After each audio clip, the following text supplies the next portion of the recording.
Today I'll be reading you two poems from Out of the Dust by Karen Hess. These poems are Debts and First Rain. There are questions for you to answer on Google Classroom for each of the poems. The speaker in both of these poems is Billie Joe, a young girl who lives with her father in the Midwest during the 1930s, during the time known as the Dust Bowl. Debts. Daddy is thinking of taking a loan from Mr. Roosevelt and his men to get some new wheat planted where the winter crop has spindled out and died. Mr. Roosevelt promises Daddy won't have to pay a dime till the crops come in. Daddy says, I can turn the fields over, start again. It's sure to rain soon. Wheat's sure to grow. Ma says, what if it doesn't? Daddy takes off his hat, roughs up his hair, puts his hat back on. Of course it'll rain, he says. Ma says, Bae, it hasn't rained enough to grow wheat in 3 years. Daddy looks like a fight brewing.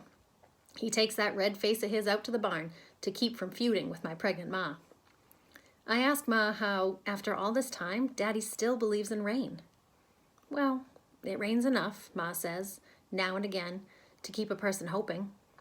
But even if it didn't, your daddy would have to believe. It's coming on spring, and he's a farmer. March 1934. First rain. Sunday night, I stretch my legs in my iron bed under the roof. I place a wet cloth over my nose to keep from breathing dust and wipe the grime tracings from around my mouth and shiver thinking of Ma. I am kept company by the sound of my heart drumming. Restless, I tangle in the dusty sheets, sending the sand flying, cursing the grit against my skin, between my teeth, under my lids, swearing I'll leave this forsaken place. I hear the first drops, like the tapping of a stranger at the door of a dream. The rain changes everything. It strokes the roof, streaking the dusty tin, ponging a concert of rain notes, spilling from gutters, gushing through gullies, soaking into the thirsty earth outside. Monday morning dawns, cloaked in mist.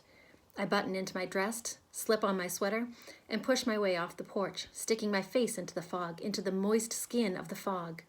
The sound of dripping surrounds me as I walk to town. Soaked to my underwear, I can't bear to go through the schoolhouse door. I want only to stand in the rain. Monday afternoon, Joe Delafleur brushes mud from his horse. Mr. Kincannon hires my father to pull his olds out of the muck on Route 64. And later, when the clouds lift, the farmers, surveying their fields, nod their heads as the frail stalks revive. Everyone, everything grateful for this moment, free of the weight of dust. January 1935.